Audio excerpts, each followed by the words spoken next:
Wow, this one's bizarre. Bizarre. It's bad. Yeah, we've got a cruiser willfully jumping off of a cruise ship for the sketchiest of reasons.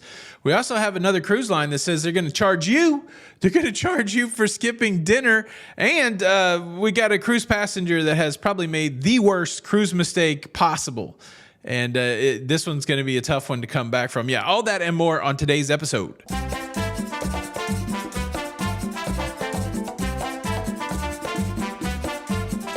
Hey, what's up, everybody? Welcome to La Lida Loga.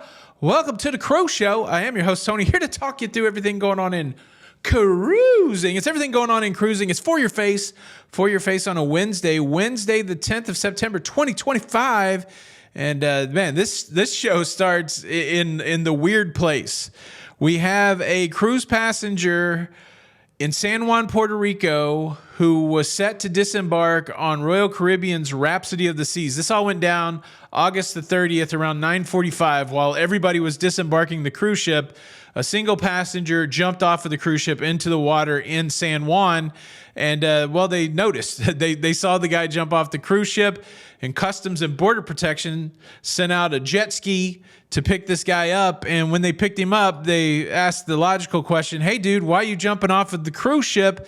And, well, I don't know if the answer is that sufficient. The passenger in question, Hiei Gonzalez Diaz, had racked up a casino debt of $16,000. And I guess he decided he wasn't going to pay the casino debt and instead opted to jump off of the cruise ship. Now, interestingly, when they brought him into custody, he had in his possession $14,600. He also had two cell phones in his possession and 5 different IDs. The math ain't mathing on that one. It sounds nefarious. Am I right? Look, he went from a bad situation of owing the cruise line $16,000, which he had for almost $15,000 of, to now being in trouble with the federal government. He's been charged with a federal crime of avoiding the monetary reporting requirement when returning to the U.S. He faces a fine of up to $250,000 or a prison sentence of up to 5 years or both. He might be on the bonus program where he has to do the jail time and pay the money. Wow. That's, he could have got killed jumping off the cruise ship, but, fortunately he survived. But he went from one bad situation into another. Gambling's a tough thing. Obviously, we don't know what's going on in this circumstance, but I've been in plenty of casinos throughout my adult life, and you see people that are racked, locked into despair of a gambling addiction. And, we always say it here. We love to test the fates, but you should never gamble with more than you can lose. You got to get help if you need help. But wow. One of the best ways to fight the cruise blues is to revisit the sights and sounds and even the smell of places you've traveled to. And you say, smell, how do you do that? That's where a service like Scentbird, the sponsor of today's episode, comes in. They offer a monthly subscription service where you can explore over 900 authentic designer and niche fragrances. Every month you receive an 8 milliliter vial of fragrance, about 120 sprays. And that way you can test out a new fragrance and see how it works for you. Here are the couple standout fragrances I am trying this month. Sunforce by The Harmonious has some overtones of sandalwood, Bulgarian rose, and organic honey. Organic honey takes me back to Cozumel, where I went to the beehives of the stingless honeybees. And well, there couldn't be anything more Caribbean than this fragrance. Dark rum, bergamot, vanilla, and rum. The Scentbird fragrances come in these handy travel dispensers, and you know how you do it. You hit the pulse points where the warmth of your body is going to let the fragrance explode, maybe a little more around the neckline, and wow, it's like being back to that place where you had that first memory. Are you ready to fight those cruise blues at a discounted rate? Yeah, use my code LALIDO2 at the link in the description, or scan the QR code that's on the screen to save 55% off of your Scentbird subscription.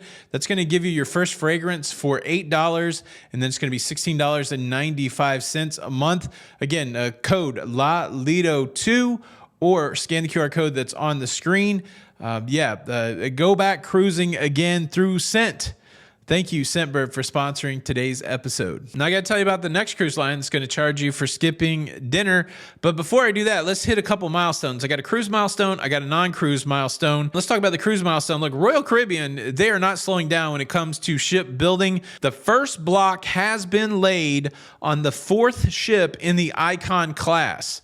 So Icon class, the world's largest cruise ships. We have Icon of the Seas, Star of the Seas, the Legend of the Seas. That's the 3rd one. That's coming out in 2026. And now we have this 4th one yet unnamed, and they've laid the block. And this is wild. Like, I've been staring at this picture all morning. Like, intellectually, I know that these cruise ships come from designs and ideas. They come from nothing into something, but it's wild to see so little of a cruise ship at the very beginning. And of course, part of this kicking off of the shipbuilding process, they also take freshly minted coins and they embed them in that block. It's a maritime tradition for good luck. Right now, Royal Caribbean's got 3 ships in the works. Like I said, they got the Legend coming out next year, 2026.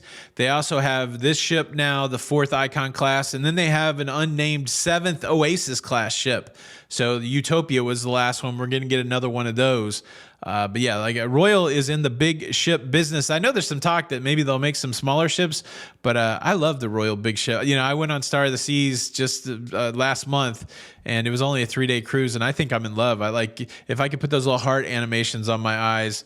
What a great ship that was. I need more time on a Royal big ship, and it looks like the opportunity will be there. That's the cruise milestone. Now we have another milestone, and this one takes me back to when I was just 4 years old, when I was just a wee lad in Indianapolis, Indiana.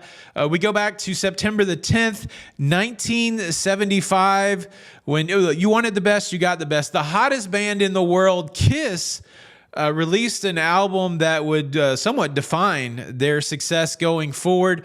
This is the 50th anniversary of Kiss Alive 1. And some regard it as the best live album ever. I was just thinking through the track list. This is one of my favorite tracks. Out on the streets for a living, pictures only begun. Ooh, got you under their thumb. Hit it. And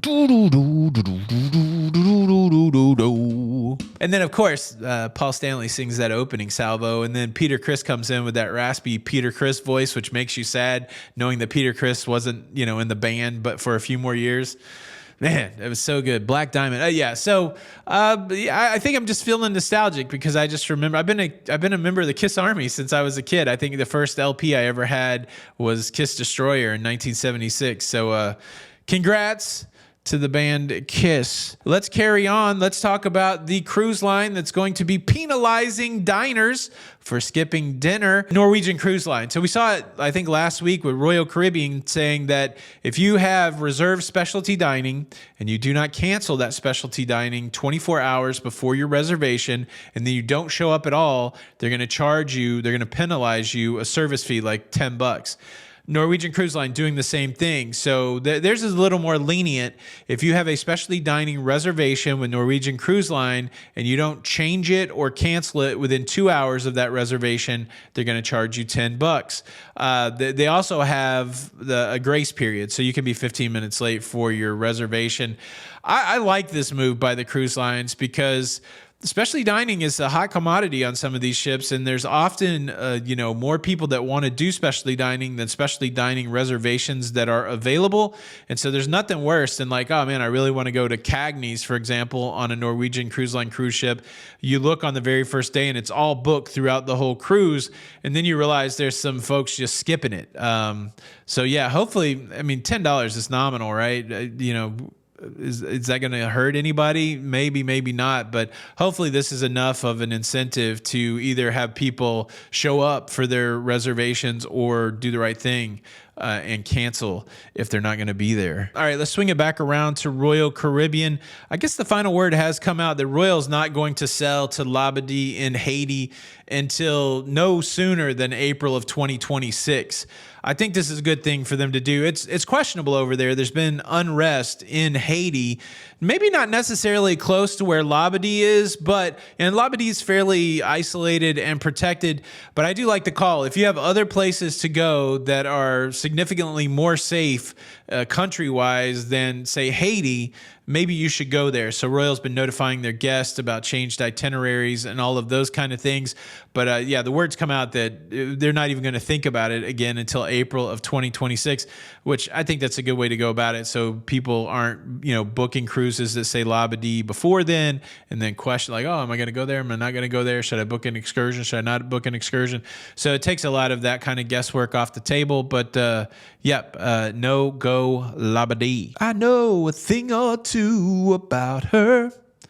I know she'll only make you cry. So many good songs from the early 70s from Kiss and that ended up on a live one. Okay, let's talk about a huge cruise mistake. And, we'll have to talk about what we think about this person. This was posted on the Royal Caribbean Cruise Tips, Tricks, and Deals group. And this is a nightmare. Here's the story. Some poster posts. We are looking for help. We are boarding Wonders of the Seas in the morning, and my son left his bag on the plane that had passports and birth certificates. Is there anything we can do to get his family on the ship without those things? I guess we can all collectively say it together. Essentially, if you're that close to cruise day, if cruise day is tomorrow, no. I mean, unless you have a second copy of your birth certificate at home that somebody could potentially overnight to you, if the overnight thing is even open, or if you're in Miami, I'm not sure where Wonder is sailing out of, if you can get an emergency passport. But the likelihood of any of that happening is not good. Not good. I tell you what, cautionary tale. I say that a lot, but this is certainly one. We freak out about our travel documentation. There'll be times where we're driving from our house over here north of Tampa to Port Canaveral, or even driving down to Tampa, where we will pull the car open and look at our passports, even though we looked at them before we left the house. Most of the time they're on our person, like in our pockets or something like that. And there's been times where we've been on longer road trips that before we get too far away from where we live, we'll stop twice, in case after the last time we looked at it that an alien came and sucked it up with a tractor beam or something. You cannot not have your travel documentation. Here's the interesting thing. So the poster mentions their son. This is wild. So I read an article the other day talking about how multi-generational travel is happening more and more often on cruise ships. So a lot of times you got the parents buying a cruise for their kid and maybe their grandkid. And what I noticed is true is that when you're the person that's outlaying the money for something, you are a lot more focused on the thing than the person that's just along for the ride. So I don't know. I'm not in this situation. Of course, I don't know in this situation. I'm not saying the kid didn't pay for his own cruise, the son didn't pay for his own cruise, the one that was in charge of the passports and the birth certificate. But you might think maybe he didn't, because if he was someone who paid, what's he like? Hey, I don't know. I had it on the plane, but I don't know. It's crazy, right? Where's my passport? Wow. Yeah, it could be a thin Christmas for that son. The next go around. Have you ever had anything bad like that happen? The worst I've had is accidentally washed my passport, and that threw me out of sorts for a little bit. And then my passport expired at a weird time. So I've had a couple passport issues that I'm trying to learn to manage through. So I'm not saying that things can't happen, but wowza. Wow. You ever had anything that bad happen? Leave a comment below. Thanks again, Scentbird, for sponsoring today's episode. Make sure you hit the link or the QR code there to start saving on your fragrances today. And look, there's really nothing left to do in this episode but dance. Get up. Get up.